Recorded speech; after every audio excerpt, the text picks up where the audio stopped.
Hello दोस्तों, आप सभी का एक बार फिर से स्वागत है पेपर एनालिसिस पॉइंट पर। मैं हूं आपके साथ डीके सर। हम कर रहे थे आपकी द्वितीय श्रेणी अध्यापक परीक्षा की कलाम टेस्ट सीरीज के प्रथम प्रश्न पत्र माइनर टेस्ट जीके का एनालिसिस। उसमें हम कर रहे थे माइनर टेस्ट 1 का एनालिसिस जो हुआ था आपका 4 मई 2025 को। उसमें से हमने 1 से 50 क्वेश्चनों का एनालिसिस पहले कर चुके हैं। महत्वपूर्ण क्वेश्चन थे 1 से 50 और बहुत ही अच्छे से समझाने का प्रयास किया था। बाकी शेष 50 बच गए, उनको आज करने वाले हैं। यदि जिन्होंने पहला वीडियो नहीं देखा है पहला वीडियो देखिए ताकि कंटिन्यू बना रहे। आज पढ़ेंगे हम आज के क्वेश्चन है आपके, ये तो आपके राज्यपाल के टॉपिक से हैं और एक आपके आरपीसी हैं और 10 क्वेश्चन आपकी करंट के क्वेश्चन है। ये 50 क्वेश्चन आज के बहुत ही महत्वपूर्ण क्वेश्चन साबित होंगे। प्रत्येक अनुच्छेद को पढ़ते हुए पढ़ेंगे। आरपीसी के बारे में पढ़ेंगे, क्या आरपीसी के बारे में क्या संरचना है क्या नहीं है, कितने अनुच्छेद है, किस अनुच्छेद के साथ नियुक्ति होती है, किसके तहत हटाया जाता है, राज्यपाल निलंबित कर सकता है, राष्ट्रपति हटा सकता है। ये सब चीज़ें हम पढ़ेंगे क्वेश्चन के माध्यम से। प्रत्येक क्वेश्चन इस तरह से बनाया गया है, वो सभी जानकारी हम इसी पेपर में आपको प्राप्त होगी। जो भी महत्वपूर्ण क्वेश्चन और आज तक पूछे हुए क्वेश्चन है वो इसी क्लास में हम पढ़ लेंगे। जो पहले के पूछे हुए हैं वो भी आ जाएंगे यहाँ पर। तो चलो दोस्तों शुरुआत करते हैं। शुरुआत करने से पहले जिन दोस्तों ने अपने चैनल को अभी तक सब्सक्राइब नहीं किया वो चैनल को सब्सक्राइब जरूर कर ले। लाइक वीडियो अच्छा लगे तो लाइक जरूर करिए और कमेंट में जरूर बताइए कोई भी कमी हुआ है तो उसको कमेंट में बताइए ताकि उसमें सुधार किया जा सके। अगली वीडियो में इससे भी बेहतर बनाने की कोशिश की। कोई भी कमी हो तो उसको बेझिझक बताया करो ताकि अगले वीडियो में हम उसमें सुधार कर सकें। रिप्लाई मैं हर चीज़ का देता हूँ, हर चीज़ देखता हूँ कि क्या कमी रही है, मैं हमेशा उसमें सुधार करने की कोशिश करता हूँ। ये मेरा एक वही है माइंड सेटअप रहता है कि इसी स्टेज में सुधार करना है। ये मेरी पहले से बहुत अच्छी आदत है। तो चलो देखते हैं, शुरुआत करते हैं। माइनर टेस्ट है कि 51वां क्वेश्चन देखते हैं। 51वां क्वेश्चन अभी थोड़ा लोक देवता कला संस्कृत से जुड़ा हुआ है तो वही देख लेते हैं पहले। निम्नलिखित में से कौन सा युग्म शेष सुमलित है? कौन सा युग्म है जो आपका शेष सुमलित है, ये मैं बताना था 51 के अंदर। चलो बताते हैं। देखो पहला दे रखा है हमें ज्वाला माता का मंदिर। ज्वाला माता का मंदिर का जसनगर है? नहीं। केवाई माता का मंदिर किन्सरिया। किन्सरिया कहाँ पर आपका? नागौर। बिल्कुल राइट है आपका। किन्सरिया कहाँ आपका? नागौर के अंदर। बिल्कुल राइट है। बाबू एग्जाम में पूछा जाता है। सुंदा माता का मंदिर जालौर में। बिल्कुल राइट है। लेकिन ज्वाला माता का मंदिर जससर में नहीं है। कहाँ पर नहीं है? जससर में नहीं है। ज्वाला माता का मंदिर आपका जोबनेर के अंदर है। जोबनेर जयपुर के अंदर। कहाँ पर आपका? जोबनेर। और जोबनेर किसमें आपके?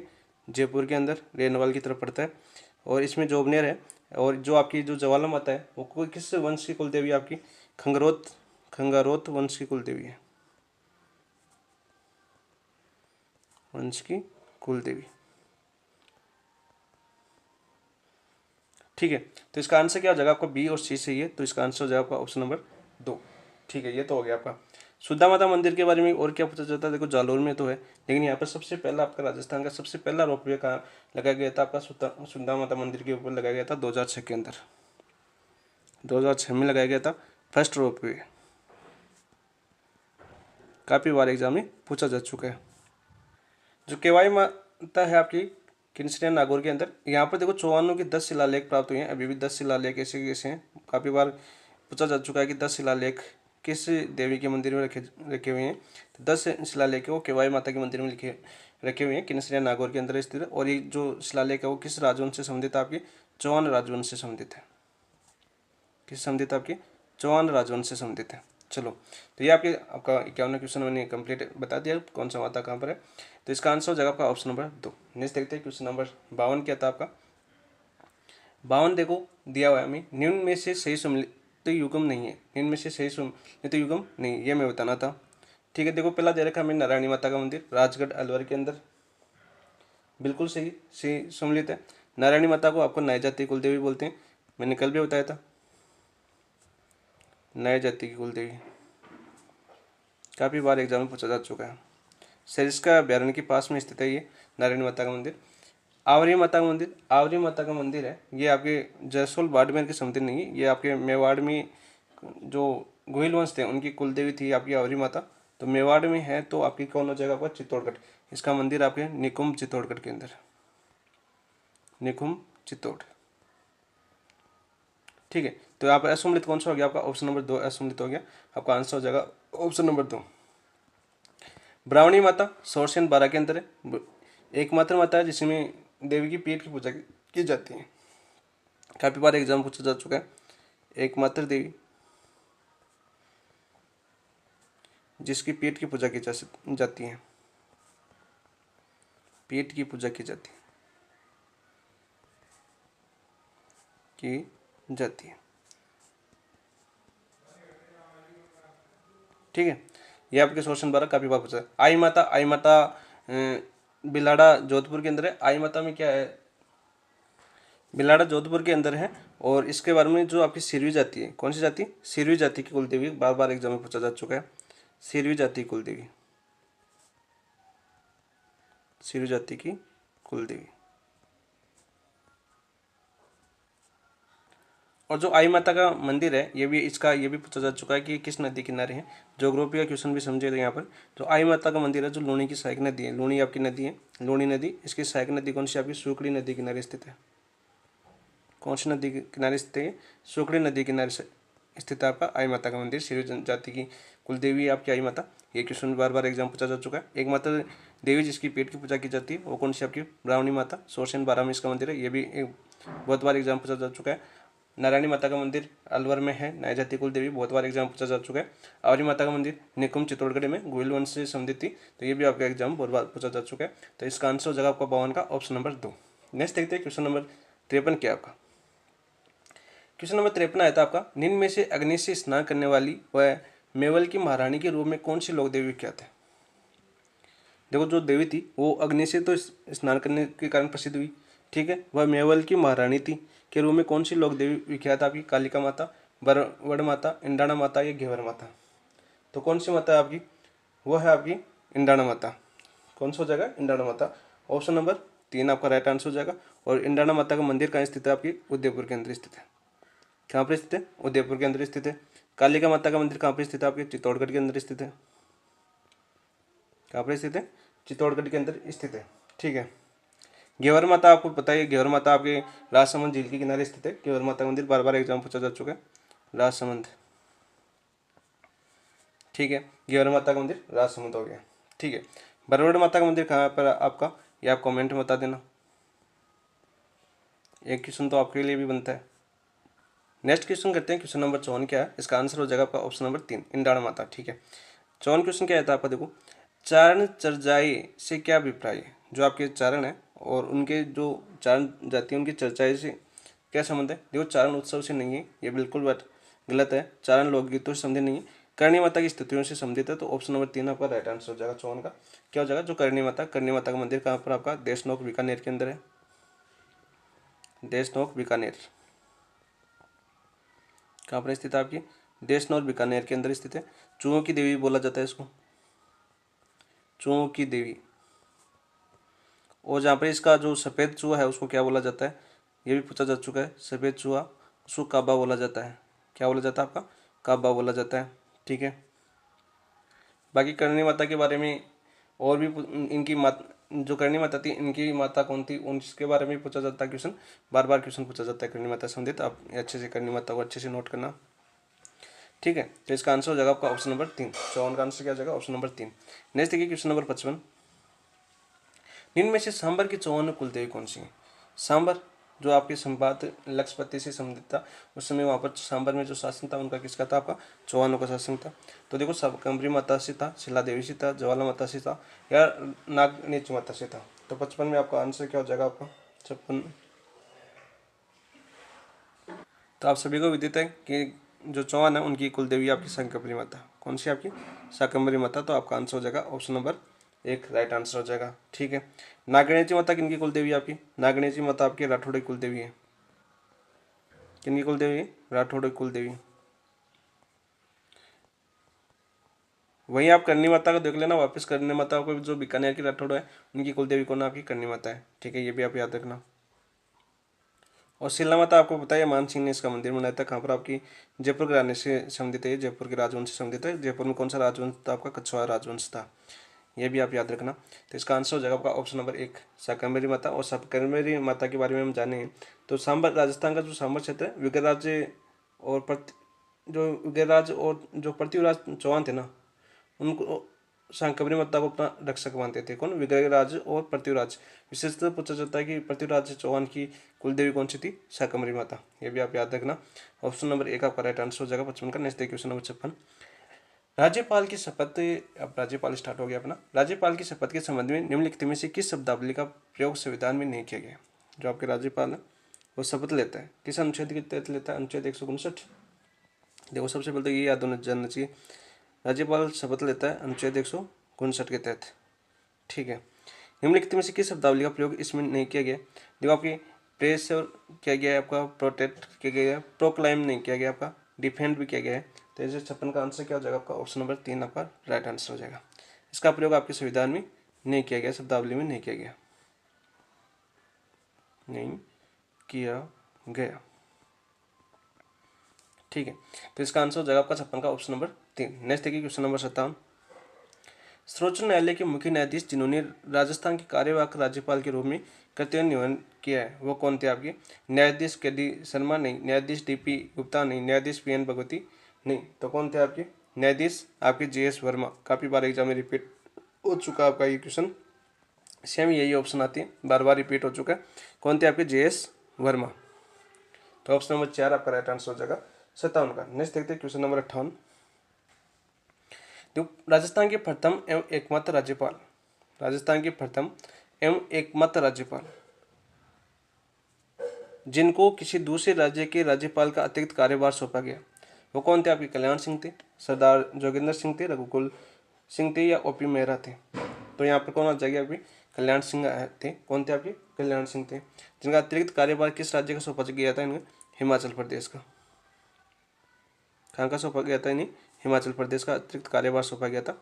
ये एकमात्र राज्यपाल है कल्याण सिंह आपका जो अतिरिक्त कार्यभार सौंपा गया। ठीक है। सरदार जोगिंदर, रघुकुल तिलक के बारे में देखो आप, रघुकुल तिलक के बारे में जानिए तो एकमात्र सदस्य थे आपके, ये एकमात्र जो RPC के सदस्य भी रहे, एकमात्र जो आपके RPC के सदस्य भी रहे। ठीक है। OP मेहरा के बारे में पूछा जाता है, एकमात्र राज्यपाल जो आपके वायुसेना प्रमुख थे, एयर मार्शल थे, वायुसेना प्रमुख रह चुके आपकी OP मेहरा, एयर मार्शल रह चुके आपके। ये भी आपका क्वेश्चन पूछा जा चुका है। तो इसका आंसर हो जाएगा आपका कल्याण सिंह। और कहाँ का कार्यभार अतिरिक्त कार्यभार सौंपा गया था? यानी हिमाचल प्रदेश का अतिरिक्त कार्यभार सौंपा गया था। ठीक। नेक्स्ट देखो क्वेश्चन नंबर देखते हैं 59। राज्यपाल को प्राप्त उन व्यक्तियों के संबंध में असत्य कथन की बात करना है हमें। तो देखो आपको ये बात आ जाएगी, सबसे पहले तो आप इस क्वेश्चन को पढ़ोगे तो आपको ये आ जाएगी उन व्यक्तियों के संबंध। तो आपको ये सीधा याद होना चाहिए कि अनुच्छेद 361 की बात कर रहा है। किसकी बात कर रहा है? अनुच्छेद 361 की बात कर रहा है। यानी जो आपके नीचे ऑप्शन में दिए हुए हैं ये सभी ऑप्शन आपके अनुच्छेद 361 से उठाए गए, सभी लाइन आपके अनुच्छेद 361 से उठाई गई, आपको याद होना चाहिए। देखो, राज्यपाल अपने किसी कर्तव्य के लिए किसी न्यायालय के प्रति उत्तरदायी नहीं होगा। बिल्कुल बात है, राज्यपाल है अपने कर्तव्य के प्रति किसी न्यायालय के प्रति उत्तरदायी नहीं होगा। किस अनुच्छेद के तहत? अनुच्छेद पूछे तो ये अनुच्छेद आपका 361 के अंदर है। किसके अंदर? आपका 361 के अंदर, याद रखना। दूसरा दे रखा है राज्यपाल के विरुद्ध उसकी पदावधि के दौरान, जो राज्यपाल है उसके विरुद्ध पदावधि, यानी जब राज्यपाल चुना गया तो उसकी पदावधि के दौरान किसी भी न्यायालय में फौजदारी मामले नहीं लाए जा सकते। तो ये भी सही बात है, फौजदारी मामले नहीं लाए जा सकते, न तो उन्हें गिरफ्तार किया जा सकता है, नहीं उनसे पूछताछ की जा सकती है। किस अनुच्छेद के तहत? अनुच्छेद 361(2) में इसका उल्लेख किया गया।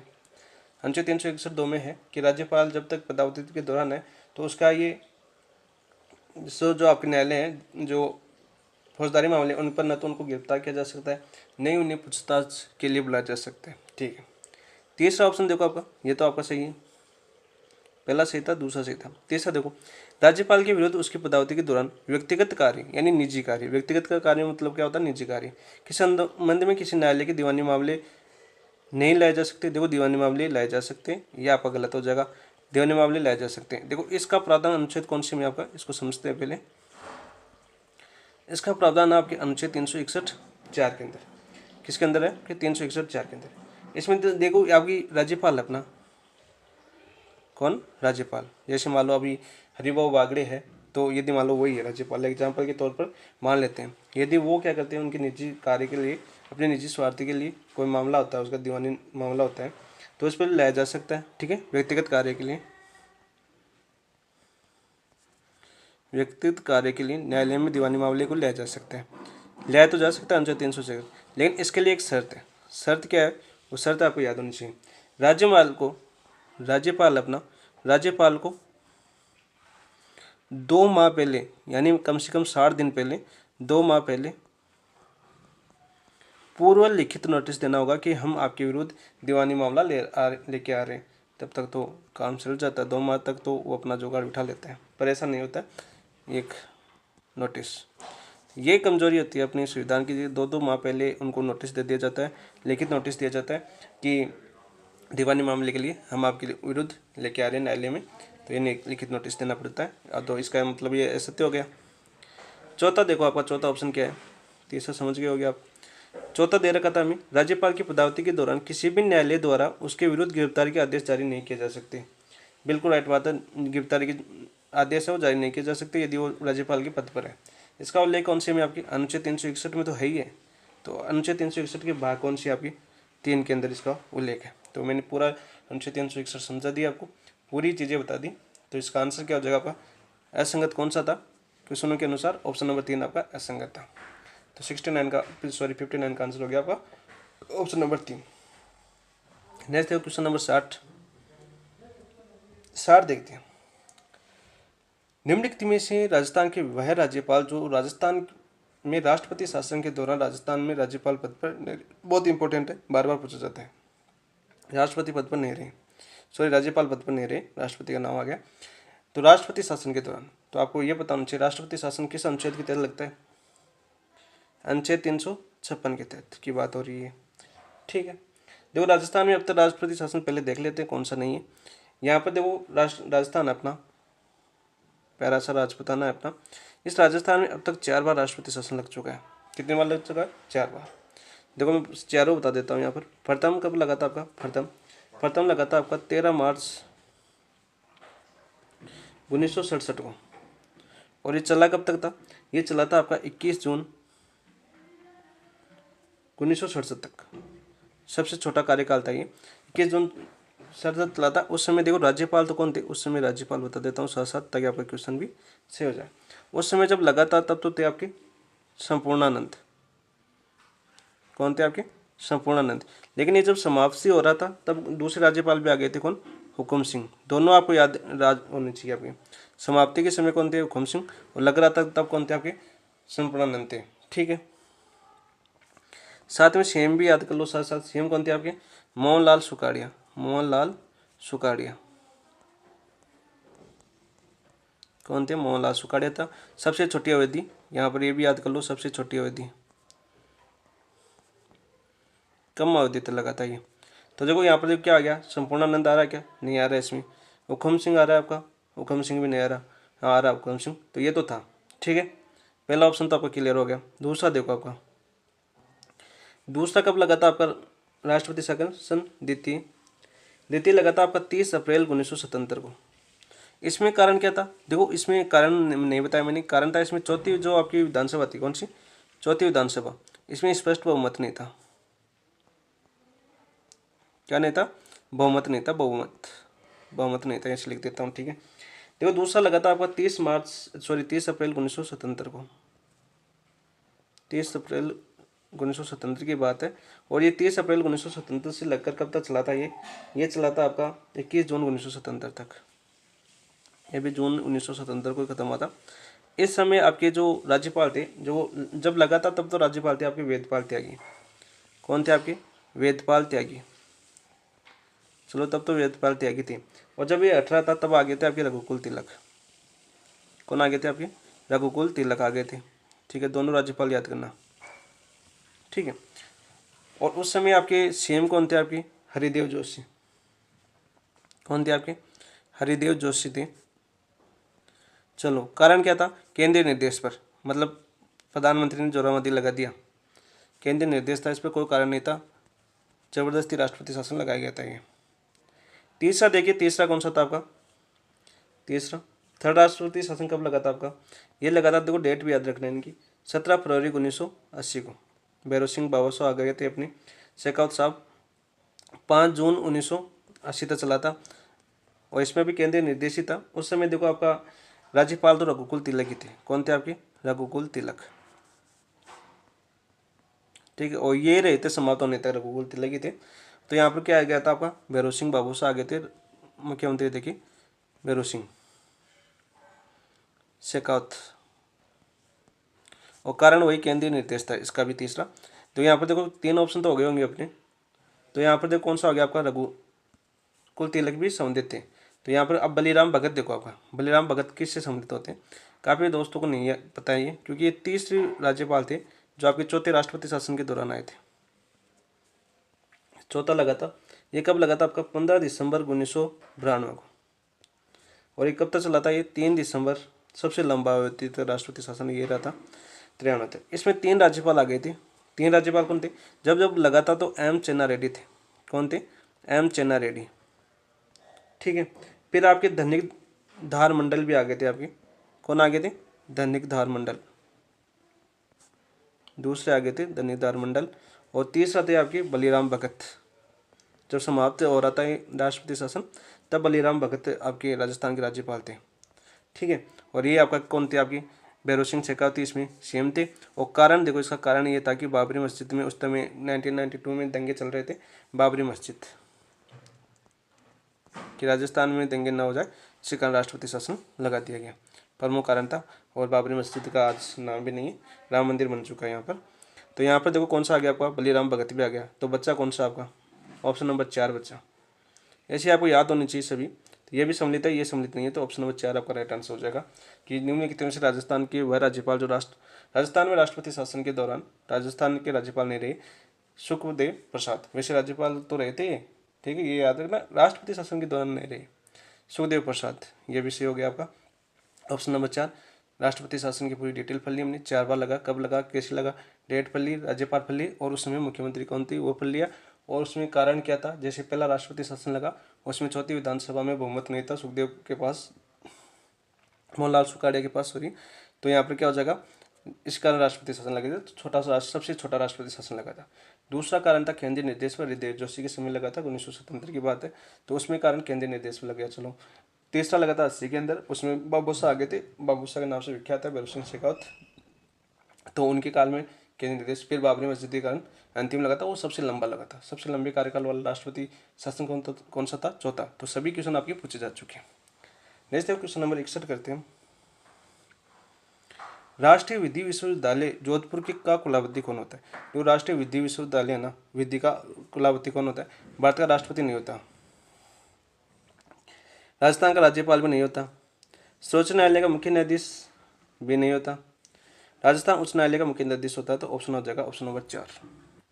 ठीक है, तो वर्तमान में उच्च न्यायालय के मुख्य न्यायाधीश कौन है आपका, मनिंदर मोहन श्रीवास्तव है। कौन है आपके, मनिंदर मोहन श्रीवास्तव, मनिंदर मोहन श्रीवास्तव है। राष्ट्रपति की बात करें तो राष्ट्रपति आपके मुर्मू है, द्रौपदी मुर्मू है, ये तो आप जानते हो। और ये आपके जो राष्ट्रीय विश्वविद्यालय उनके होते हैं, किसके होते हैं, आपके केंद्रीय विश्वविद्यालय के कुलाधिपति होते हैं, केंद्रीय विश्वविद्यालय के।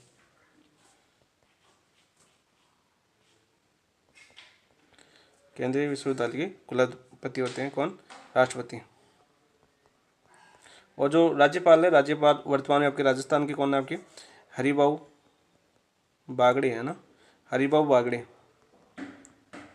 ठीक है, ये होते हैं आपके राज्य विश्वविद्यालय के कुलाधिपति होते हैं, ये भी याद रख लेना आप साथ साथ। तो ऑप्शन नंबर 4 इसका आंसर हो जाएगा। नेक्स्ट क्वेश्चन नंबर 62 देखते हैं।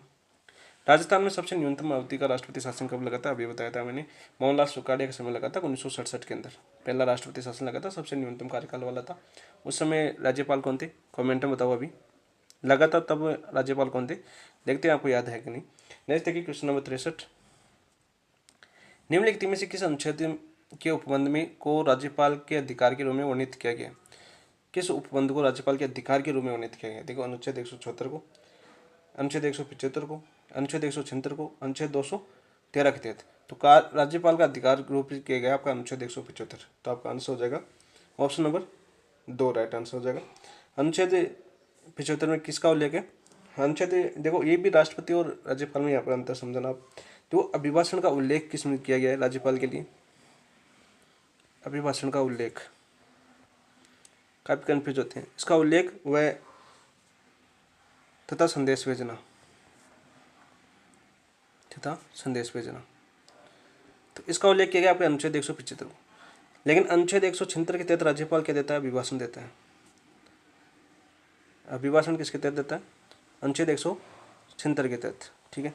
यही कंडीशन देखो आप प्रेसिडेंट में पढ़ो, आप राष्ट्रपति में पढ़ो, तो इसका उल्लेख तो किसमें आपका अभिभाषण का उल्लेख काफी बार पूछा गया है ये प्रेसिडेंट राष्ट्रपति वाला कि 86 में तो इसका उल्लेख है। काफी दोस्त ये अभिभाषण देखते हैं, अनुच्छेद 87 देखते हैं, लेकिन अनुच्छेद 87 के तहत क्या देता है, वो अभिभाषण देता है, लेकिन अभिभाषण का उल्लेख इसमें 86 के अंदर है, याद रखना। और देता किससे, आपके 87 को। ये चीज़ यहाँ पर देख लेना। 75 में तो इसका उल्लेख है, और देता किसके तहत है, 76 के तहत देता है। यहाँ पर देखो पॉलिटिकल साइंस में लैंग्वेज पकड़ना बहुत जरूरी है, ठीक है। अनुच्छेद 76 भी बार बार एग्जाम पूछा जा चुका है। अनुच्छेद 76 में क्या विवरण है, देखिए अनुच्छेद 76 में आपका जो जैसे सत्र आहूत करना, सत्र आहूत करना, सत्रावसान करना, सत्रावसान करना, और विधानसभा का विघटन करना, यह अनुच्छेद 176 में वर्णन है, विधानसभा का विघटन। अनुच्छेद 213 आपको पता ही, अनुच्छेद 213 राज्यपाल अध्यादेश जारी कर सकता है। क्या कर सकता है, आपका अध्यादेश जारी कर सकता है। तो सभी इंपॉर्टेंट कितने आपके चारों ऑप्शन इंपॉर्टेंट थे, चारों ऑप्शनों के बारे में हमने जाना। तो आंसर हो जाएगा आपका ऑप्शन नंबर 2। नेक्स्ट देखिए क्वेश्चन नंबर 64 देखते हैं। 64 क्या आपका, राजस्थान विधानसभा में विशेष अभिभाषण देने वाले एकमात्र कार्यवाहक राज्यपाल थे। एकमात्र ये अपनी कार्यवाहक राज्यपाल जिन्होंने विशेष अभिभाषण दिया था, यानी अनुच्छेद 100 कौन से का, अनुच्छेद 176 का प्रयोग किया था। किसका प्रयोग किया था, अनुच्छेद 176 का। एकमात्र कार्यवाहक राज्यपाल कौन थे आपके, जगत नारायण थे, LL टिबड़ेवाला थे, या PK बनर्जी थे, या वेदपाल त्यागी थे। तो कौन थे आपके, NL टिबड़ेवाल थे, और इन्होंने ये अभिभाषण कब दिया था, 1999 में, ठीक है। इस दौरान कार्यवाहक राज्यपाल कौन थे आपके, NL टिबड़ेवाला, ठीक है। जगत नारायण कौन थे आपके, देखो जगत नारायण आपकी फर्स्ट कार्यवाहक राज्यपाल थे। फर्स्ट कार्यवाहक राज्यपाल कौन थे राजस्थान के, जगत नारायण राज्यपाल।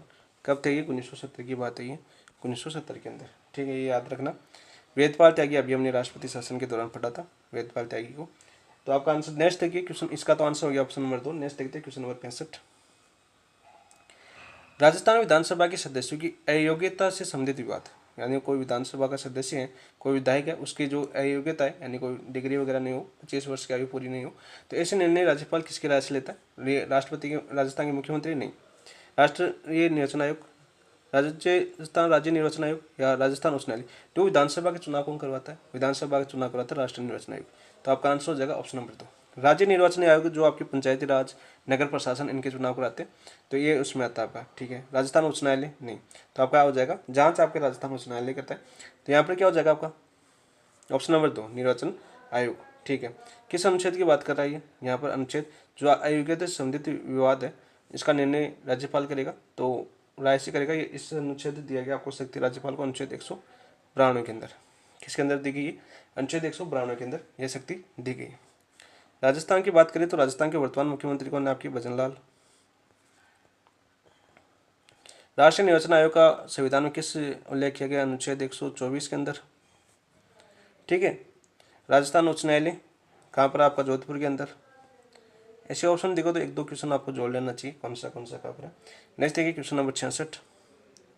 किसी राज्य की विधान परिषद में राज्यपाल द्वारा कुछ क्षेत्रों में विशेष ज्ञान, यानी विधान परिषद जैसे राजस्थान में विधान परिषद नहीं है, कुछ क्षेत्रों में विशेष ज्ञान करने वाले सदस्यों का मनोनयन किया जाता है। संविधान में उन क्षेत्रों का क्रमबद्ध उल्लेख सही विकल्प है। क्रमबद्ध उल्लेख बताना सही विकल्प। किस अनुच्छेद की बात कर रहा है, फिर तो आपको यहाँ पर अनुच्छेद याद होना चाहिए, तो यहाँ पर लिख देता हूँ। अनुच्छेद की बात कर रहा है आपकी, अनुच्छेद 171।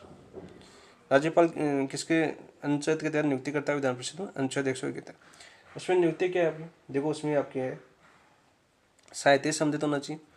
क्रम भी याद रखना है इनका, पहले साहित्य संबंधित होना चाहिए सबसे पहले, फिर उनका संबंध विज्ञान से होना चाहिए, फिर उनका संबंध कला से होना चाहिए, फिर यदि वो सहकारी आंदोलन से संबंधित है उससे, फिर समाज सेवा से, ठीक है।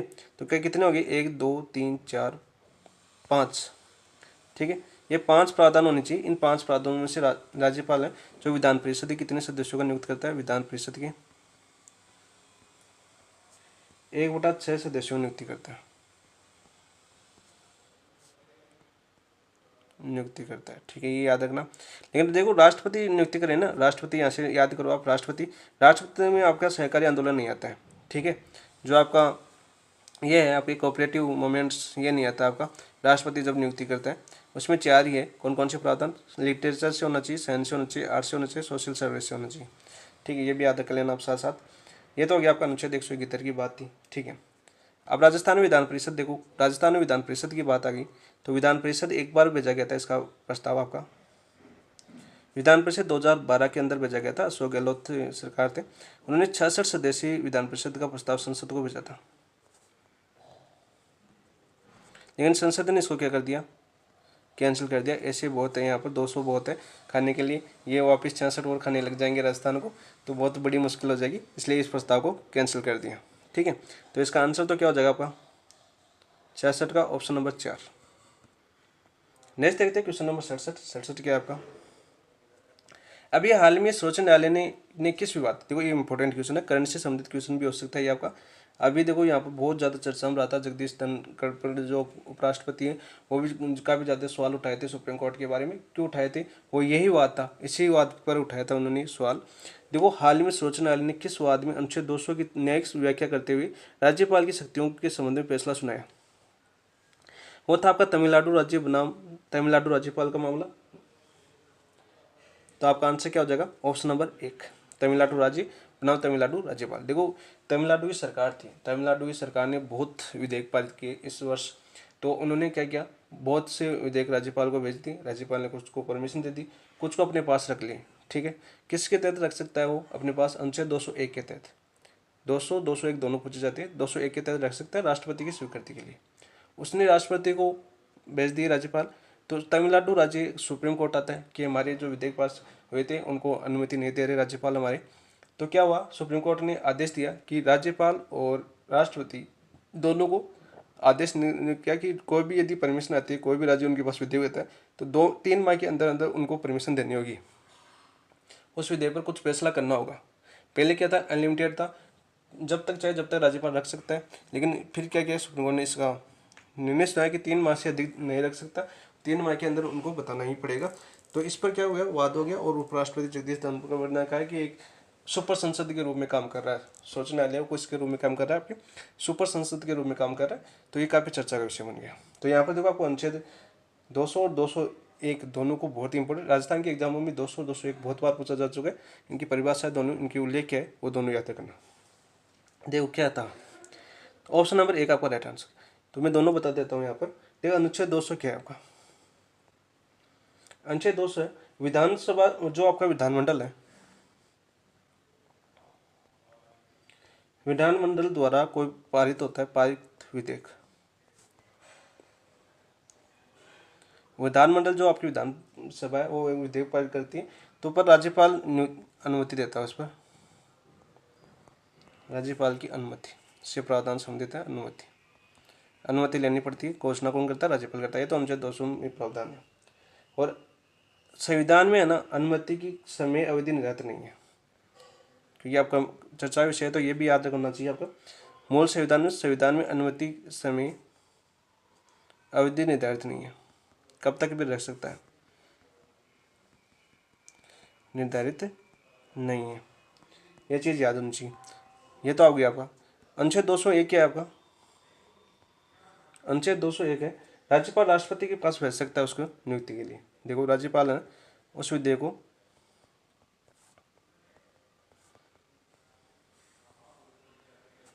प्रेसिडेंट के पास भेज सकते हैं, राष्ट्रपति के पास भेज सकता है।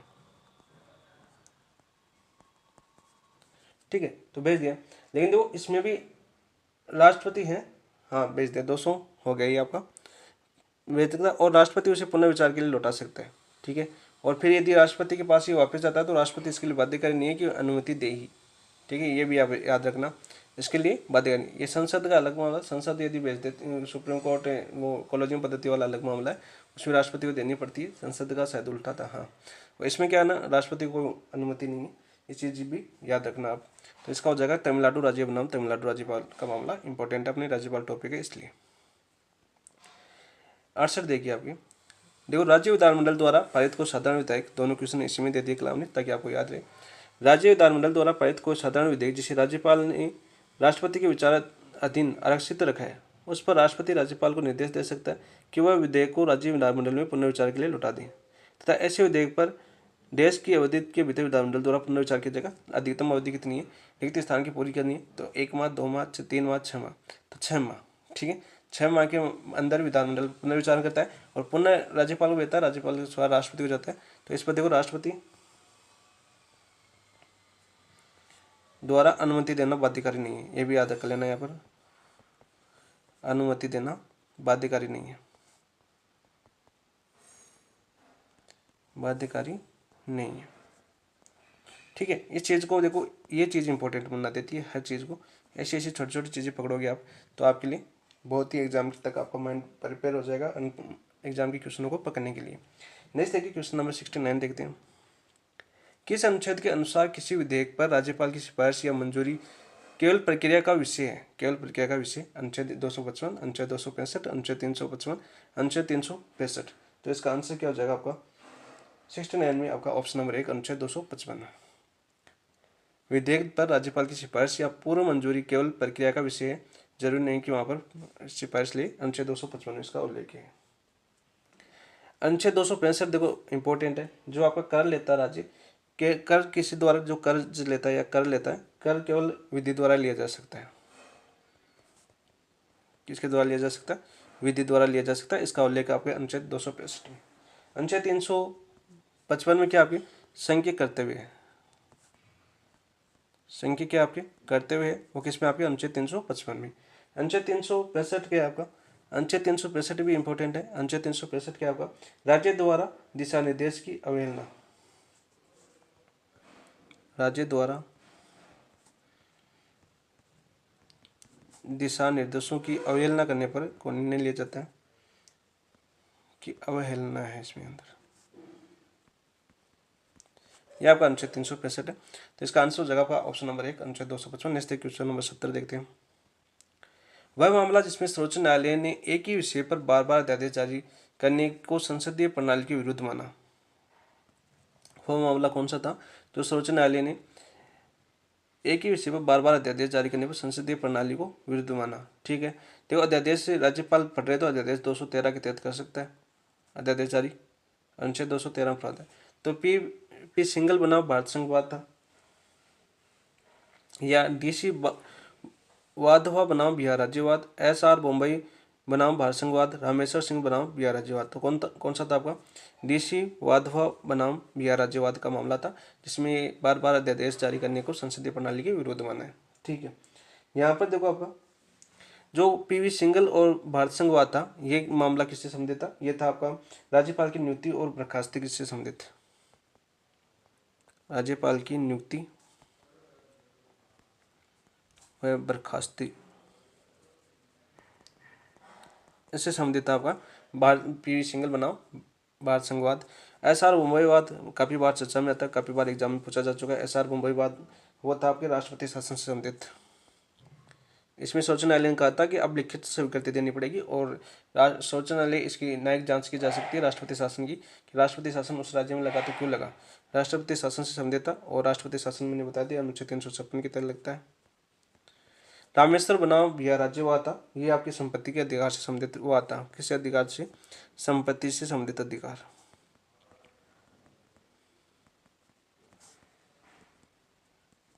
अधिकार से संबंधित हुआ था ये। तो इसका आंसर हो जाएगा आपका ऑप्शन नंबर 270 का। नेक्स्ट देखिए क्वेश्चन नंबर 71 देखते हैं।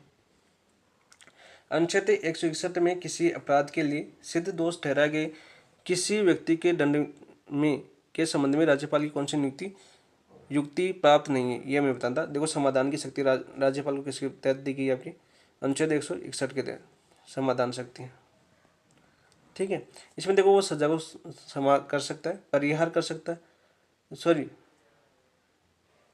हाँ परिहार कर सकता है। एक मिनट, देखो सजा को क्षमा कर सकता है केवल फांसी की सजा को छोड़ के। ठीक है, फांसी की सजा को वो चेंज नहीं कर सकता, उसको केवल राष्ट्रपति कर सकता है। बाकी क्षमा कर सकता है। ठीक है, परिहार भी कर सकता है, लघुकरण सजा को छोटा भी कर सकता है, प्रविलंबन यानी रोक भी सकता है थोड़े दिन। तो इसमें तो चारों आते, कौन सी युक्ति नहीं है? देखो कलाम ने कौन सा माना है? लघुकरण माना है। एक बार इसका देख लेना, इसका आंसर ऑप्शन नंबर 3 माना है कलाम ने। ठीक है, बाकी ये प्रावधान तो ये सभी है। अनुच्छेद 361 के अंदर अगर लघुकरण माना है तो आप भी देख लेना, और जो आपकी ऑफिशियल आपत्तिजनक आंसर की आएगी संडे को, उसमें एक बार वो देख के बता देंगे। तब तक आप लघुकरण को मानना, उसका आंसर कमेंट में बता दूंगा, मैं पिन कर दूंगा इसका देख के। नेक्स्ट देखिए क्वेश्चन नंबर 72 देखते हैं। राज्यपाल को छुट्टी हुई जगह पर हस्ताक्षर करने के अतिरिक्त कोई अधिकार प्राप्त नहीं। देखो ये कथन थे, बहुत ही बार बार ये कथन पूछे जाते हैं। राज्यपाल को जो छुट्टी हुई जगह है वहाँ पर हस्ताक्षर करने के अतिरिक्त कोई अधिकार प्राप्त नहीं है। राज्यपाल के पद के संबंध में कथन किसने कहा था? सरोजिनी नायडू, श्री प्रकाश ने, एच.वी. कामत और पटाभी सीतारामैया। चारों कथन इंपॉर्टेंट है, चारों की कथन इंपॉर्टेंट है। ये कथन तो कहा था किसने? आपके श्री प्रकाश ने। तो आपका आंसर हो जाएगा ऑप्शन नंबर 2। सरोजिनी नायडू का कथन भी बार बार एग्जाम में पूछा जाता है। इन्होंने क्या कहा था? सोने के पिंजरे में बंद चिड़िया के समान। राज्यपाल का पद है वो है सोने के पिंजरे में बंद चिड़िया के समान।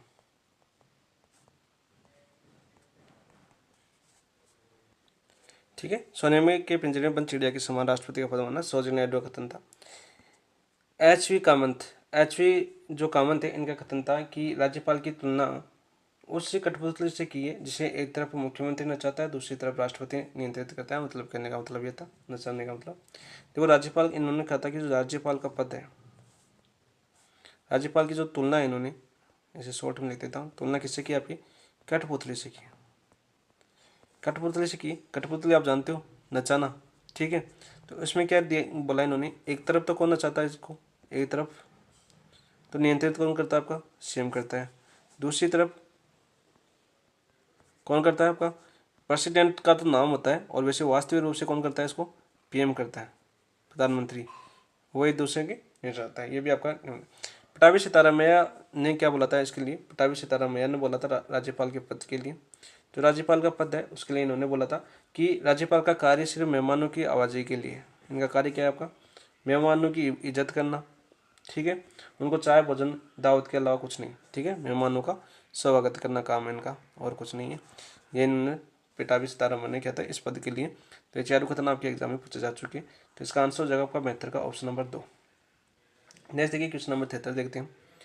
राजस्थान के राज्यपाल जिन्हें उनकी पुस्तक समाजवाद, राज्यपाल के राज्यपाल है, उनकी पुस्तक है समाजवाद के लिए मंगला प्रसाद पुरस्कार से सम्मानित किया गया। किसे सम्मानित किया गया? आपका मंगला प्रसाद पुरस्कार सम्मानित किया गया डॉक्टर संपूर्णानंद, सरदार हुकम सिंह, सरगोविंद तिलक, बसंतराव पाटिल। तो इसका क्या आ जाएगा आंसर? ऑप्शन नंबर 1 आपका राइट आंसर हो जाएगा डॉक्टर संपूर्णानंद।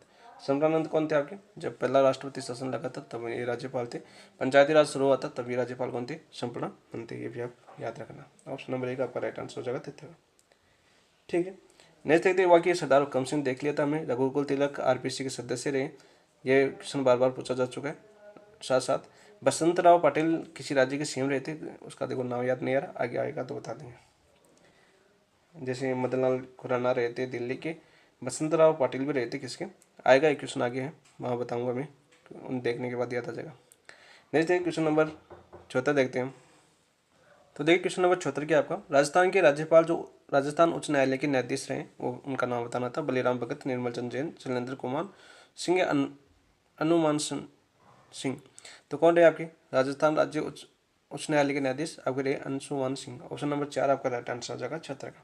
ठीक है, बलीराम भगत आपके लोकसभा के अध्यक्ष रहे। ये भी क्वेश्चन पूछा जा चुका है। किसके अध्यक्ष है? आपके लोकसभा अध्यक्ष। निर्मल चंद जैन और शैलेंद्र कुमार, इनकी पद पर रहते हुए मृत्यु होगी। ये मृत्यु का आ गया, पद पर रहते हुए मृत्यु। तो यहाँ पर बता देता हूँ। देखो राजस्थान के जो राज्यपाल थे जिनकी पद पर रहते हुए मृत्यु हुई या देहांत हुआ, तो पहले तो थे आपके सरदार दरबारा सिंह। कौन थे आपके? दरबारा सिंह। काफ़ी बार एग्जाम में पूछा जा चुका है। सबसे पहले इनका देहांत हुआ था पद पर रहते हुए।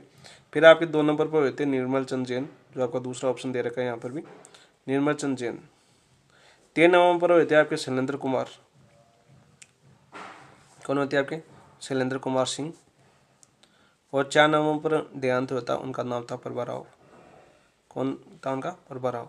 तो मैंने चारों बता दिया। आपके बार बार ये क्वेश्चन आपके एग्जाम में पूछा जा चुका है। राजस्थान जो उच्च न्यायालय के न्यायाधीश है अंशुमान सिंह, ये भी आपको पूछा जा चुका है। ऐसे राज्यपाल कौन थे जो आपके लोकसभा के अध्यक्ष भी रहे? वो थे आपके बलीराम भगत। ये क्वेश्चन भी आपका पूछा जा चुका है। तो ऑप्शन नंबर 4 इसका राइट आंसर हो जाएगा 74 का। नेक्स्ट है क्वेश्चन नंबर 75। राजस्थान के राज्यपाल जो राज्यपाल पद पर रहते हुए पूर्व में भारत के विदेश सचिव रह चुके, भारत में पूर्व विशेष विदेश सचिव है वो रह चुके अंशुमान सिंह। तो आपके अभी बताया कौन रहते हैं आपके न्यायाधीश, जो याद होना चाहिए। अगला क्वेश्चन करो तो पिछले क्वेश्चन भी आपको याद होनी चाहिए कि हमने क्या था। कभी कभी क्या होता है पीछे एक क्वेश्चन आता है आगे भी क्वेश्चन आता है, तो आप दोनों में कन्फ्यूज ना हो। तो क्या हो जाएगा आपका न्यायाधीश शैलेंद्र कुमार इनका पद पर रहते हुए, देहांत भी हो गया था, और आपका पूर्व क्या रहते आपके भारतीय विदेश सचिव रहते। तो ऑप्शन नंबर 2 आपका राइट आंसर हो जाएगा 75 का। ठीक है, एम चन्ना रेड्डी अभी पढ़ा था हमने, चौथा राष्ट्रपति शासन लगा था तब आपके राज्यपाल कौन थे आपके एम चन्ना रेड्डी थे। ठीक है, नेक्स्ट देखो क्वेश्चन नंबर करते हैं हम 76वां। ये आ गया अपने राजस्थान के राज्यपाल जो पूर्व महाराष्ट्र के मुख्यमंत्री रहे, मैंने अभी बताया था बात पहले, क्या नाम था उनका, वही रहा आपके महाराष्ट्र के मुख्यमंत्री मदन लाल खुराना। तो देखो कहाँ के रहते आपकी दिल्ली के रहते, कहाँ के दिल्ली के। इन्होंने राज्यपाल का पद इसलिए त्याग दिया, पहले त्याग दिया था इन्होंने कि मैं दिल्ली का मुख्यमंत्री बनूंगा। ठीक है, इसलिए राज्यपाल का पद छोड़ दिया और वहाँ पर जाकर दिल्ली में चुनाव लड़े और वहाँ के मुख्यमंत्री बने। ठीक है, राज्यपाल का पद छोड़ के चुनाव बने थे कौन, मदनलाल खुराना। ठीक है, इस चीज़ को आप याद रखना। हरिभाऊ किशनराव बागड़े वो कौन है आपके वर्तमान में आपके राजस्थान के राज्यपाल हैं। वर्तमान में आपके राज्यपाल है कौन आपके हरिभाऊ किशनराव बागड़े। कौन से नंबर के हैं ये आप कमेंट में बताना ताकि आपको भी याद है। और आपके बसंतराव पाटिल आपके महाराष्ट्र के मुख्यमंत्री रहे। तो ये आपका आंसर हो जाएगा। मैंने अभी बार पीछे बताया था कि बसंतराव पाटिल कहाँ के मुख्यमंत्री रहे, आगे बताऊंगा। तो यहाँ पे बता दिया मैंने किसके रहते आपके बसंतराव पाटिल आपके महाराष्ट्र के। बलीराम भगत हमने बताया दिया अभी, बलीराम भगत लोकसभा के अध्यक्ष रहे। देखो ये दूसरे से कनेक्टेड है आपके क्वेश्चन। तो इसका आंसर हो जाएगा आपका ऑप्शन नंबर 3 76 का। नेक्स्ट देखिए क्वेश्चन नंबर 77 करते हैं। राजस्थान के राज्यपालों को उनके कार्यकाल के अनुसार पहले से बाद के क्रम में व्यवस्थित करना है, पहले से बाद के क्रम में हमें व्यवस्थित करना है स्वतंत्र में। तो सबसे पहले कौन आए थे इनमें से के तो पहले आए थे आपके ओपी मेहरा जो आपके एयर मार्शल भी रह चुके हैं ओपी मेहरा। तो एक नंबर देखो कौन से में आ रहा है, एक नंबर पहले इसमें आ रहा है। तो आंसर आपका स्वतंत्र का 2 हो गया, ऐसे भी पकड़ सकते हो। फिर आपके दरबार कौन आते हैं सुखदेव प्रसाद। 12 क्वेश्चन आया था पीछे कौन सा शामिल नहीं है, तो सुखदेव प्रसाद नहीं थे, ऐसा था ना।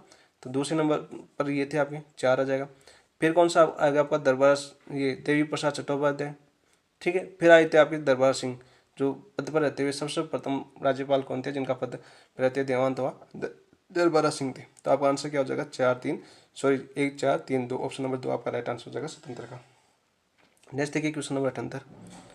किस संविधान संशोधन द्वारा यह प्रावधान किया गया कि एक व्यक्ति 2 या 2 से अधिक राज्यों का राज्यपाल हो सकता है। 7वां संविधान संशोधन 1956। तो ऑप्शन नंबर आपका 1 राइट आंसर हो जाएगा। इस संविधान संशोधन द्वारा आपके अनुच्छेद 153 में इसका उल्लेख है और धारा 6 के अनुसार संविधान संशोधन धारा 6 के अनुसार एक या एक से अधिक राज्यों के लिए एक राज्यपाल हो सकता है, ये आप याद रखना। उसे एक अतिरिक्त कार्यभार समझा जाता है, जैसे अभी कल्याण सिंह के बारे में पढ़ा था, हिमाचल प्रदेश का अतिरिक्त कार्यभार दिया गया था, जो राजस्थान के भी थे राज्यपाल और कहाँ के थे हो गए आपके हिमाचल प्रदेश के भी राज्यपाल होगी। अतिरिक्त कार्यभार का मतलब समझ गए ना आप, यही होता है। अनुच्छेद 153 का उल्लेख किया गया था उसमें, और ये आपका 7वां संविधान। 42वां संविधान संशोधन बहुत ही इंपॉर्टेंट है, बार बार यहाँ से क्वेश्चन पूछा जाता है। इंदिरा गांधी के समय का ये संविधान संशोधन था, बहुत ज़्यादा। 44वां संविधान संशोधन मोरारजी देसाई के समय था,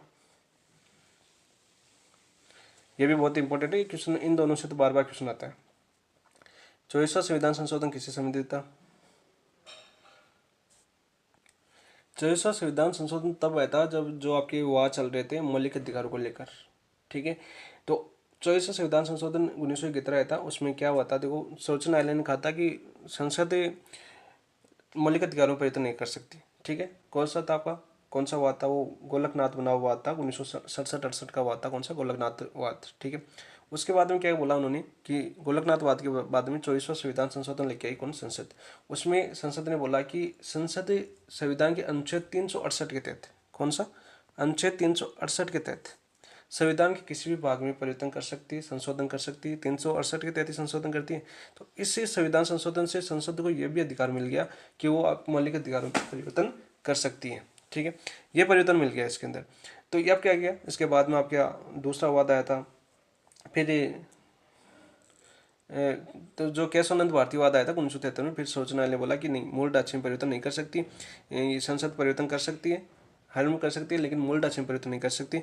1973 में जो केशवानंदवाद 1973 में आया था ना, हाँ केशवानंदवाद, उसमें कहा था कि संसद इसे नहीं कर सकती। इन चीज़ों को आप पकड़ोगे तो ये संविधान संशोधन भी आप आसानी से याद कर सकोगे। तो इसका आंसर हो जाएगा आपका 7वां संविधान संशोधन 1956, ऑप्शन नंबर 1। नेक्स्ट देखिए क्वेश्चन नंबर 68 क्या आपका, सॉरी 68 क्या 78 बता दो, 79 क्या आपका।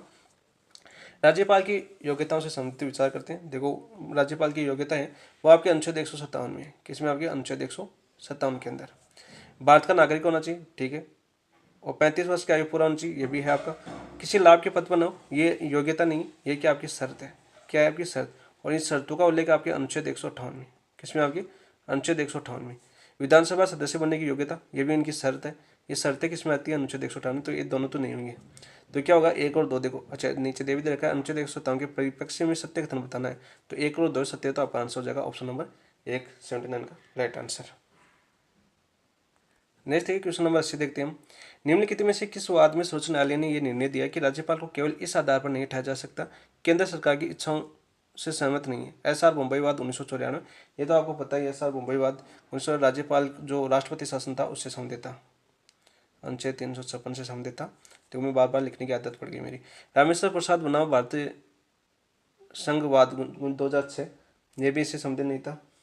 पीसी सिंघल बनाम भारत संघवाद 2010 का मामला है, तो आपका आंसर हो जाएगा ऑप्शन नंबर 3, ठीक है, कि सर्वोच्च न्यायालय ने यह निर्णय दिया कि राज्यपाल को केवल इस आधार पर नहीं हटाया जा सकता कि वह केंद्र सरकार की इच्छाओं के सहमत नहीं है। तो ऑप्शन नंबर 3 इसका राइट आंसर हो जाएगा। नेक्स्ट देखिए क्वेश्चन नंबर 81 देखते हैं हम। राजस्थान लोक सेवा आयोग आ गया अपने पास। राजस्थान लोक सेवा आयोग आरपीसी के संबंध में निम्न कथनों को विचार। राजस्थान लोक सेवा आयोग की स्थापना 22 दिसंबर 1949 को हुई थी, बिल्कुल हुई थी, राइट, सही बात है आपकी। देखो 22 दिसंबर से पहले आपकी चर्चा होनी चाहिए। देखो अध्यादेश कब आया था आपका, ये डेटें याद होनी चाहिए आपकी। अध्यादेश आया था आपका 16 अगस्त 1949 को। कब आया था? 1949 को, ठीक है। फिर इसका प्रकाशन कब हुआ? इसका मतलब प्रकाशन का मतलब है पारित कब हुआ? ये पारित हुआ 20 अगस्त, लैंग्वेज का थोड़ा फर्क पड़ सकता है, 20 अगस्त 1949 को। फिर देखो या तो विधिवत रूप से लागू, ये भी आ सकता है आपका, विधिवत रूप से लागू, विधिवत लागू, ये भी आ सकता है, या आ जाए राजपत्र यानी गजट में कब प्रकाशित हुआ, तो ये आ जाए, शब्द ऐसे आ सकते हैं आपकी। तो ये होता है आपका 22 दिसंबर 1949 को, तो ये तो सही है। सत्यनारायण राव समिति थी, काफ़ी चर्चाएं है सत्यनारायण राव समिति, बार बार पूछी जाती है, इनके सदस्य पूछे जाते हैं। इस सिफारिश पर 21 अगस्त 1958 को आरपीसी द्वारा कार्यकाल ले जयपुर से अजमेर स्थानांतरित कर दिया। कहाँ कर दिया गया आपका? जयपुर से स्थानांतरित अजमेर कर दिया गया, बिल्कुल राइट है। आरपीसी का सचिव भारतीय प्रशासनिक सेवा का अधिकारी होता है, बिल्कुल होता है, बिल्कुल, ये भी आपको खत्म दे रखी है, तो आगे इसका आंसर जगह 1 2 3 होना चाहिए। इसके अलावा देखो आपका इस गठन से पूर्व है, जो अध्यादेश है इस गठन से पूर्व है, राजस्थान की 3 रियासतें ऐसी थी जहाँ पर खुद का लोक सेवा आयोग था। उन तीनों रियासतें कौन कौन सी थी, उनको आंसर आप कमेंट में देना। जैसे पहले बता देता हूँ, जयपुर थी, दूसरी बता देता हूँ बीकानेर थी, तीसरी जोधपुर थी, इनकी डेट बता देना, ठीक है, कब कब को गठित किया गया था, ये आप बता देना। नेक्स्ट देखिए क्वेश्चन नंबर 82। 82 तो क्या है, इसका आंसर तो हो गया आपका ऑप्शन नंबर 3, 4 तीनों कथन सत्य हैं, तो आपका आंसर हो जाएगा ऑप्शन नंबर 4। नेक्स्ट देखिए क्वेश्चन नंबर 82। राजस्थान लोक सेवा आयोग के सदस्यों का प्रस्तावित संख्या 5 से बढ़ाकर 7 करने की अधिसूचना कब जारी हुई थी? मई 2011 को, जून 2011 को, अप्रैल 2012 को, या जनवरी 2012 को? तो ये हुई थी आपकी 27 जून को हुई थी शायद, 27 जून 2011 को कब हुई थी, 27 जून को, याद रखना, 27 जून को 2011 को हुई थी ये, 1+7, ठीक है। तो देखो प्रारंभ से देख लेते हैं। पहले 1949 में कितनी थी? 1949 में 1 अध्यक्ष था प्लस 2 सदस्य थे। फिर 1962 में इसमें चेंज किया गया, 1962 में 1 सदस्य, सॉरी 1 अध्यक्ष 3 सदस्य। फिर 1965 में फिर परिवर्तन किया गया, 1 सदस्य और बढ़ाया गया, 1 अध्यक्ष प्लस 4 सदस्य। फिर 1965 के बाद में सीधा 1985 में परिवर्तन किया गया, वो परिवर्तन किया गया 1 सदस्य अध्यक्ष प्लस 5 सदस्य। फिर अपना 2011 में हुआ, जून 2011 में, उसमें 1 अध्यक्ष प्लस 7 सदस्य। वर्तमान में ये कितनी है? वर्तमान टोटल कितनी है आपकी? 8 है, याद रखना, ये चीज़ें याद रखना। नेक्स्ट क्वेश्चन हम करते हैं 88, सॉरी 83।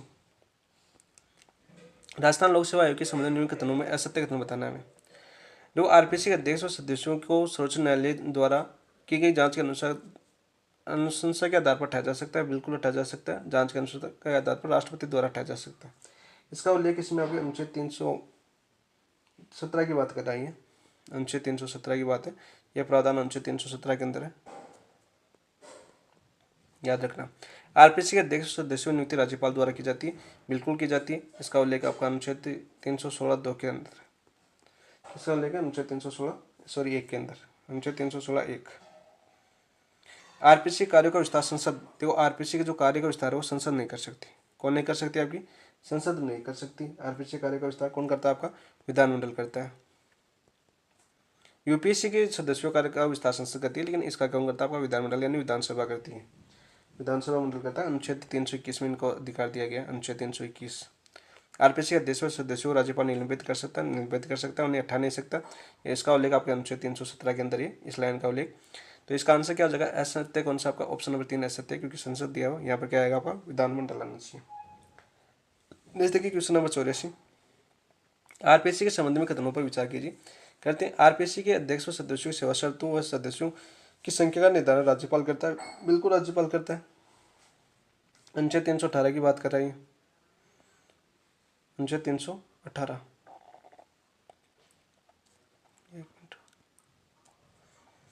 अनुच्छेद 318।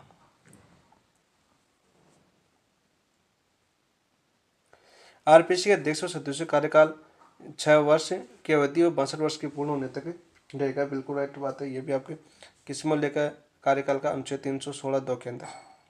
किसके अंदर? आपका अनुच्छेद 316(2) के। ये पहले आपके अपना पहले त्याग पत्र किसको दे सकते हैं? राज्यपाल को दे सकते हैं। इससे पहले 6 वर्ष या 62 वर्ष की आयु से पहले किसको दे सकते हैं? राज्यपाल को दे सकते हैं। दोनों कथन सत्य है, तो आपका आंसर हो जाएगा ऑप्शन नंबर 3। नेक्स्ट देखिए क्वेश्चन नंबर 85। राजस्थान लोक सेवा आयोग के संबंध में कथनों पर मैं विचार करना, बिल्कुल करते हैं विचार। देखो आरपीसी के प्रथम अध्यक्ष कौन थे? एस के घोष थे, बिल्कुल राइट बात है। ये क्वेश्चन बार बार पूछा जा चुका है। प्रथम अध्यक्ष एस के घोष थे, बिल्कुल राइट है। आरपीसी की प्रथम महिला सदस्य कांता खातूरिया थी। वर्तमान अब तक कितनी महिला सदस्य बन चुकी है? आपकी 7। तो ये भी आपका बिल्कुल सही है, प्रथम कांता खातूरिया थी। आरपीसी के प्रथम अल्पसंख्यक कौन थे? आपके मोहम्मद याकूब थे, बिल्कुल राइट है। आरपीसी की प्रथम महिला अध्यक्ष कमला विल नहीं, आज तक आरपीसी की कोई भी महिला अध्यक्ष नहीं बनी है, महिला अध्यक्ष नहीं बनी है, ये चीज़ याद रखना। तो इसमें 1, 2, 3 युग्म सही है, तो सही युग्म पूछा था तो एक केवल 3 युग्म सही है, तो ऑप्शन नंबर 3 आपका राइट आंसर हो जाएगा। यहीं पर देख लेते अब तक 7 महिला आई है, क्योंकि महिला का क्वेश्चन था। तो अब तक 7 महिला कौन कौन सी बन चुकी है? आपकी 7 महिला सदस्य बन चुकी है।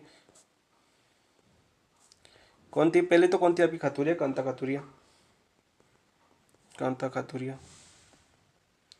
दूसरी कौन सी थी आपकी? कमला भील जी, कमला जी भील। तीसरी थी आपकी प्रकाशवती शर्मा, प्रकाशवती शर्मा। चौथी कौन सी थी आपकी? दिव्या सिंह। पांचवी महिला कौन सी थी आपकी? पांचवी महिला थी आपकी राजकुमारी गुजर। कौन थी आपकी? राजकुमारी गुजर। छठी महिला कौन सी थी आपकी? संगीता आर्य। संगीता आर्य वर्तमान चर्चा में रही थी। कौन सा? ईओआरयू पेपर आउट हुआ था, हमें तो आरपीसी ने लूटा गया, रोने का दम था। सातवीं आपकी मंजू शर्मा। ये देखो 7 सदस्य रह चुके हैं आपके, अब तक 7 महिलाएं सदस्य रह चुकी हैं अब तक। और वर्तमान में संगीता आर्य, मंजू शर्मा तो वर्तमान में है ही, ये भी आप याद रखना। तो इसका आंसर क्या हो गया था? केवल 3। नेक्स्ट क्वेश्चन नंबर 86 देखते हैं। राजस्थान लोक सेवा आयोग के संबंध में निम्न कथनों पर विचार करना। चलो विचार करते हैं।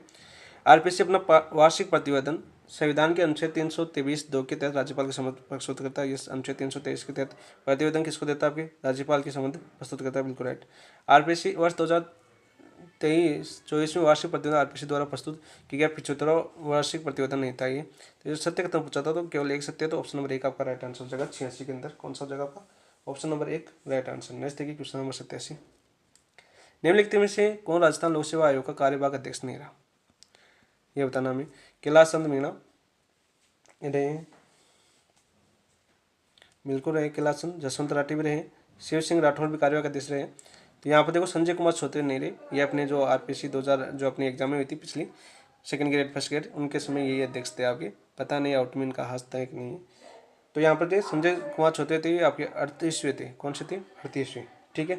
वर्तमान में 39वें आपके, वर्तमान में 39वें। वो कौन है? आपके कार्यवाहक अध्यक्ष है, वैसे का अध्यक्ष नहीं है। कौन है आपके? कार्यवाहक अध्यक्ष। कार्यवाहक अध्यक्ष वर्तमान में कौन नाम? उनका नाम है कैलाश चंद्र मीणा। कैलाश चंद्र मीणा। ठीक है, ये याद रखना आप। और पहला देखो, आपका पहला कार्यवाहक अध्यक्ष पूछ लिया मैंने, फर्स्ट कार्यवाहक अध्यक्ष। कार्यवाहक अध्यक्ष भी 7 बन चुके हैं आरपीसी की। कार्यवाहक अध्यक्ष 7 बन चुके हैं, मुझे 7 याद है, मैंने 7 पढ़ा था एक बार। अभी ये भी बन चुके हैं तो 8 भी हो सकते हैं, पहले 7 थे 2022 में। तो फर्स्ट कार्यवाहक कौन थे आपके? LL जोशी। कौन थे आपके? LL जोशी थे। ठीक है, याद रखना। तो यहाँ पर कौन से नहीं रहे आपके कार्यवाहक अध्यक्ष? ऑप्शन नंबर 4 नहीं रहे। नेक्स्ट देखिए क्वेश्चन नंबर 88। राजस्थान लोक सेवा आयोग के अध्यक्ष, जो राजस्थान हाईकोर्ट के मुख्य न्यायाधीश भी रहे, यह हमें बताना था। तो कौन कौन कौन से रहे आपके? देखो, MM वर्मा नहीं, SK घोष रहे। और आपके फर्स्ट कौन थे आपके आरपीसी के अध्यक्ष? SK घोष थे, ये भी याद रखना। LL जोशी आपके फर्स्ट कार्यवाहक थे। कौन थे आपके? कार्यवाहक अध्यक्ष। ठीक है, ये भी इंपॉर्टेंट बनता है आपका। BL रावत। BL रावत कौन थे आपके? BL रावत है आपके आरपीसी सबसे छोटे कार्यकाल वाले, सबसे छोटे कार्यकाल वाले अध्यक्ष कौन है आपके? BL रावत है। तो ये क्वेश्चन भी आपका पूछा जा चुका है। ठीक है, तो इसका आंसर हो जाएगा आपका option number 2 88। Next question number 89। Rajasthan लोक सेवा आयोग के संबंध में निम्नलिखित में से असंगत युग्म की करना में आरपीसी सदस्यों की नियुक्ति अनुच्छेद 316 के तहत होती है, बिल्कुल राइट। आरपीसी सदस्यों सेवा शर्तें 318 में, बिल्कुल राइट। आरपीसी वार्षिक प्रतिवेदन अभी पढ़ा था हमने, अनुच्छेद 323 में, 322 में नहीं है। इसमें आपके अनुच्छेद 323 में गलत हो जाएगा। आरपीसी के अध्यक्ष और सदस्यों को पद से हटाना अनुच्छेद 317 बिल्कुल राइट है। तो आपका आंसर कौन सा हो जाएगा? ऑप्शन नंबर 3 आपका राइट आंसर हो जाएगा। नेक्स्ट है क्वेश्चन नंबर 90। राजस्थान लोक सेवा आयोग द्वारा भर्ती परीक्षाओं में आवेदन वन टाइम रजिस्ट्रेशन प्रणाली किस वर्ष प्रारंभ की गई? अभी वन टाइम रजिस्ट्रेशन प्रणाली चल रही है OTR 2021 में, 2022 में, 2024 में, 2023 में। तो कब की गई थी? 90 में। आंसर हो जाएगा आपका 2022 के अंदर, ऑप्शन नंबर 2। नेक्स्ट देखिए क्वेश्चन नंबर 91। ये आपके करंट के क्वेश्चन आगे। देखो, annual state of education report rural 2024 में आई थी। ये रिपोर्ट आपकी annual states of education report 2024 में निम्नलिखितों पर विचार करना। इस रिपोर्ट में सरकारी स्कूलों के नामांकन में गत वर्ष की तुलना में कमी दर्ज की, बिल्कुल राइट कहते हैं। इस रिपोर्ट के अनुसार 6 से 14 वर्ष के आयु वर्ग के 78.9% विद्यार्थी स्मार्टफोन का उपयोग करते सक्षम है, बिल्कुल राइट है। और इसी रिपोर्ट के अनुसार बताया कि 6 से 14 वर्ष की आयु में घर पर कितने स्मार्टफोन उपलब्ध है, कितने प्रतिशत विद्यार्थियों के पास स्मार्टफोन उपलब्ध है? वो आपके 79.7%। ठीक है, यहाँ इनके घर पर जो विद्यार्थी है वहाँ पर स्मार्टफोन उपस्थित है, लेकिन 78.9% विद्यार्थी स्मार्टफोन का उपयोग लेते हैं। यह आपके रिपोर्ट है, लेकिन वैसे मुझे हमें पता है कि पूरे 100% ही लेते हैं, जहाँ पर जिनके फ़ोन है बच्चे नहीं छोड़ते। नेक्स्ट देखो क्वेश्चन नंबर 90।